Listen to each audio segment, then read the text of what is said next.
Hello and welcome to the Bearded Mystic podcast, and I'm your host, Rahul N. Singh.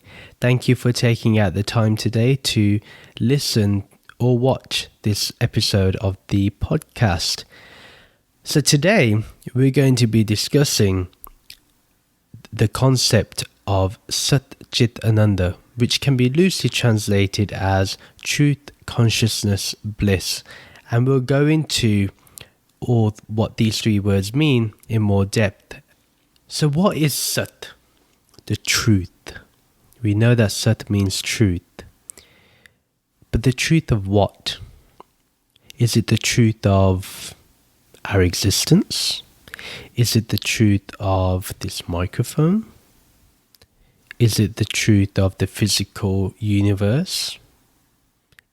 Is the truth the laws of the universe? Or the laws of nature? What exactly is the truth? Well, really, as much as we can know about the universe, again, if we think about it, we can only understand the universe according to the apparatus we have, which is our being, our mind, our thoughts, our perception. Therefore, we're limited to the elements of the body. Again, there's certain things that we cannot hear, that we cannot see, that even other living creatures can see and hear that we can't. So even though we can say that human beings can try or they can attempt to know everything in existence and how the universe is, I would say we can only know as much as we think we are. So if we believe we are this body and this mind, that's the limitation that we're going to have. And then we have to understand that that is a limitation. But we're going to look at the truth of our existence.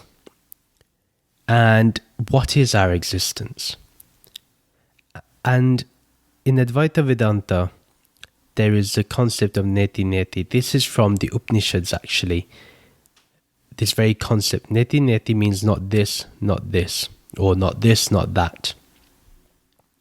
And what neti neti does is it's a process where we, one by one, analyze and inquire into its existence. So, for example, if I wanted to look into the existence of this microphone, now, what was this microphone before it took this form? It was probably a bunch of materials put together, some wires put together, they were modified to have distinct parts to it. And before that, it was probably part of the earth in terms of raw material. Now, what was the earth from? It was from, let's say we follow the Big Bang theory, came from the Big Bang, so, it's a product of the universe. Okay, so where did the universe come from? Well, we don't know what there was before the Big Bang. It was probably absolute nothingness. So then what? So then what is our existence? In Vedanta, they say that the truth of our existence is prior to consciousness, actually, which is very interesting.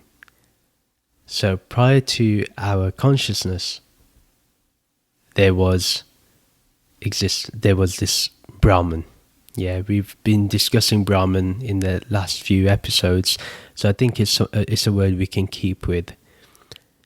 That is the truth of our existence, according to the breakdown given by the scriptures of the East, especially in the Upanishads. And if you look at even the other texts like Ashtavakra Gita, this is really emphasized. So really, from what we gather from that, is that our existence is simply emptiness. When I say emptiness, I don't mean like in a nihilistic way. Emptiness as in Like there's no content there. Yeah. There's nothing tangible. There's no form. There's no element. It's completely devoid of everything that you can think of. It's devoid of thought, devoid of emotion. And what's interesting is that if you've followed what I've just said, you will be able to understand what I'm talking about. Now, if you haven't experienced what I've just said, it's very difficult to understand this concept, and it's very challenging. And trust me, I know, because I've been there before. People have said this to me so many times in my life, and I never got it. I just could not, get my brain to wrap around it. But eventually, with time and with studying it a bit more and being more intense in my studying, I managed to understand the concept. So, again, through neti, through self-inquiry, whether even who am I, through that inquiry, and now we can just look at our own self, forget about the microphone, just look at your own self and analyze, from where did you begin? When was our beginning? And there is no answer. And it's actually in the no answer is the truth. And I know it sounds like I'm talking in riddles or in hyperbole, but I'm hyperbole, sorry. But it's really that simple. So now let me take a step back.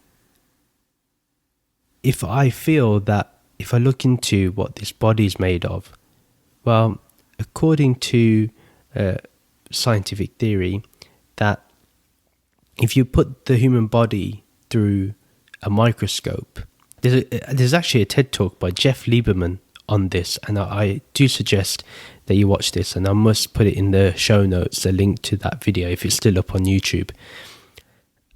And in there he talks about how, if you put a human body through under a microscope, you'll see, basically that we're cells, and if you put the cells under a microscope, you'll see, electrons, neutrons, and then all sorts. So if you keep going down, eventually to the atomic level, now we go into like quarks and all that. If you had to put a microscope under a quark, well, there'd be just formless emptiness dancing around. So even our body is formless. Our body is emptiness. It's energy just dancing. So this is really hard to grasp sometimes, because when we say that we're nothing or no thing in the Buddhist terminology, it's very tough to comprehend and very tough to accept even, because we feel we are something, right? Like I mentioned, the transactional reality, we are feeling things as real. Now, neti gets us to the point where we break everything down until we reach to consciousness. Pure consciousness. And this is what we're going to talk about now. So what is consciousness? In Advaita Vedanta, consciousness means pure consciousness. Not the consciousness as I am the body, I am the mind, not that consciousness, but the consciousness prior to everything means Brahman. That is Brahman. So when we get to that point of neti and we break everything down to consciousness, to pure consciousness, that is Brahman. And like I said, if we've been sincere in our inquiry, only the existence of Brahman should remain. And this has to be something you have to really live. Like, you have to experience it yourself. Nobody can take you there with words. I do believe for majority of us, a teacher is able to guide us there, and they are able to guide us very effectively to this point of realization. How many teachers are willing to do that is another point, is another topic altogether. but there are some that are willing to go there. Once we understand that there's only Brahman, okay, there's only pure consciousness, we understand that this ultimate reality is limitless, is formless, is infinite, it's shapeless, it's colorless, it's boundless, no beginning, no end, timeless. And yet, everything that we see as its manifestation is contained within this. And this is the truth of the relative existence and Brahman and consciousness and pure consciousness. Now, once we know that consciousness is the truth of our existence, Sat and Chit, what does this lead to? And this leads to Ananda, which is bliss. Now, what is bliss? It's the elation that goes beyond the comprehension of happiness. In the last episode, I mentioned how my spiritual teacher mentioned that bliss is true happiness beyond the senses. So it's beyond our comprehension. It's that type of elation where we cannot word it, we cannot describe it, we cannot even give the other the experience of it. They can feel it in terms of separate to them, but they cannot feel it as their own, even when you describe it, and they may feel something. And this bliss is an uncreated, eternal state. Now, a lot of times especially, I can only talk from the Indian culture, but whenever you come across say you go to a wedding, yeah, and you get some nice food, and you'll find that some of us from the Indian community will say, Ananda, yeah. After they've eaten the food, they feel blissful, yeah. Oh, I felt bliss after eating that food. Tomorrow they may feel something else. But in that moment, they feel bliss. Is it really bliss? Because will they have that feeling of that food that it gave them, that bliss from eating that food, will that carry on into the next day? Will that carry on in 5 years, in 10 years? Will it continue after death? This is the question. And that's with anything. Sometimes even a spiritual experience could be actually just happiness, joy, or elation. And we may mistakenly call it bliss. And when we do this, what happens? This must have happened to some of us, where you've had an amazing meditation. It's been one of the best meditations you've ever had. You definitely feel like you've touched bliss. Yeah, I've definitely felt bliss. And then tomorrow appears and you sit down for meditation and nothing's happening. The ego is saying, don't you want that experience again? And you go back into the thought, oh yeah, I want that experience again. I want to feel bliss again. So then, was that experience in meditation bliss? So when you understand what Sat is and Chit, you come to a point which is called samadhi, which is super consciousness state, which always termed as a turiya state, the fourth state. And this fourth state is beyond waking, dreaming, and deep sleep. It's beyond those states. Ananda is in that fourth state. It's in samadhi, is the fourth state. And samadhi is something that you can always go into. So what normally happens is we go through what is termed as satori's, which is awakening experiences. But we sometimes mistakenly we interpret it as enlightenment, but really we've just gone through an awakening. And we should be able to recognize this, and we have to be very honest in our spirituality to recognize this, that when it is an awakening, that, okay, this was a fleeting experience, but I'm getting closer to the goal.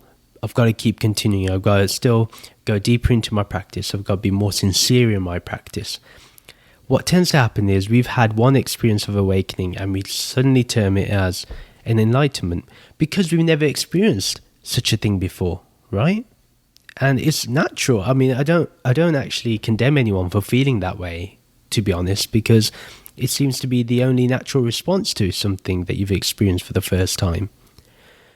But we have to understand that this feeling of blissfulness has to remain.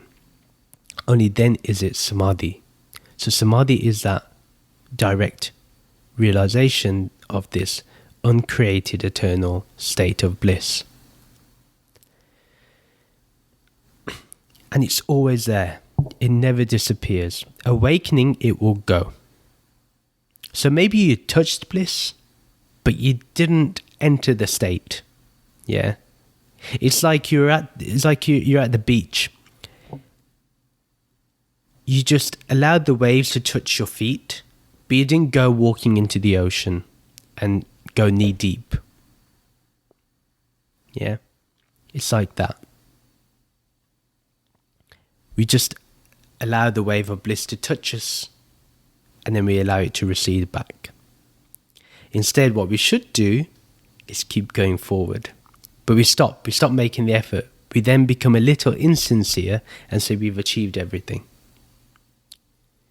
But that isn't the state of bliss. Yeah, so bliss is something you have to go into and then remain firm in, remain stable in. And I would say that bliss and grace are interrelated and interdependent. To get to that state of bliss requires grace and definitely has an aspect of grace to it. I mean, to get to such a high state of being requires a certain level of, I don't know, I don't want to say it's an influence because that means there's something external, or even there's a duality. There isn't. But it's like grace leads you there. And I really feel that in this spiritual journey, you will find, when you look back, you'll be like, how did that happen? That was grace. And I find bliss and grace are interdependent and interrelated. They work with each other. You could say they conspire together to get you to that state of samadhi. Yeah. It could be. Who knows? We just have to find out. And this Sat Chit Ananda, then once we've become stabilized in Ananda, in bliss, we find that this is all one and not different aspects. So Sat isn't different, Chit isn't different, and Ananda isn't separate. They're all one. They're a symbiotic relationship, and that is what the mystic is. This is what the mystic experiences. It's super deep for me. Majority of the times I find it so difficult to comprehend. But because sometimes we find things difficult to comprehend, I write a poem when I feel like I need to try to word it the way I can.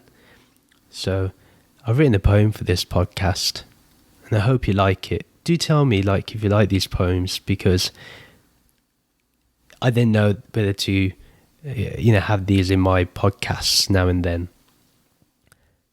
Because the thing about poetry is that it appears from nowhere for me. I never plan to write a poem.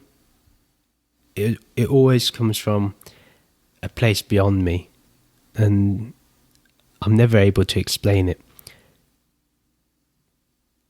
So let's start with this poem, yeah? I have travelled uncharted lands within my mind, wondered who I am, and when did I begin? When did I start identifying with this body? When did I become attached to my own name?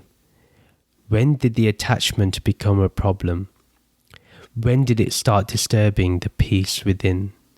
What can I do now to get out of this trap within traps? The boat I travelled on led me to an island. Upon my arrival, the mystic held his open arms. Such love was alien to me. Yet I hadn't seen another human in weeks, maybe months.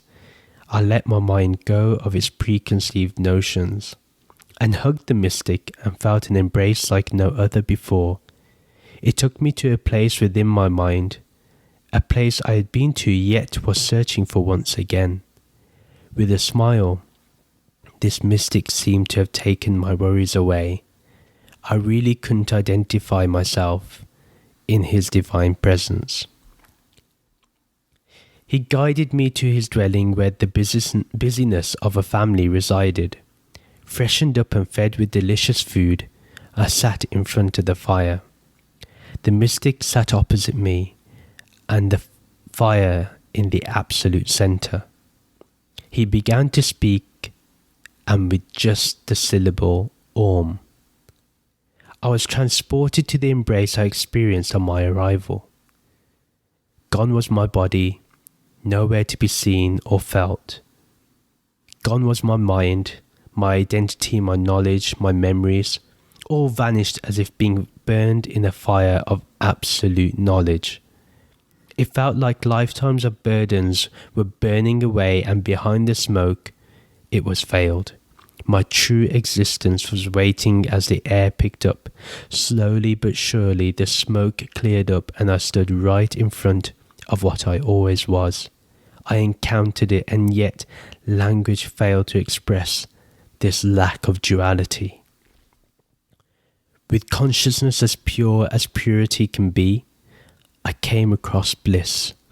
This boundless experience of joy burst forth. Lost was I in this expanding sense of bliss as the words Om was uttered again. The mystic stood up and smiled again. I lost what I thought was everything and gained what no thing really was. The mystic approached me and with a whisper directed in my ear, "This is who you are, Sat Chit Ananda. This is who you are, Sat Chit Ananda." Thank you. Thank you for watching this episode of the Bearded Mystic podcast. Please do subscribe to this channel and do like and comment on the video below. You can also share this episode with your friends and family who you feel will really enjoy this episode. You can follow the Bearded Mystic podcast on social media, and I'll leave the links in the description below. Do remember that an episode of the Bearded Mystic podcast is uploaded every Sunday and every Thursday. Take care. See you again soon.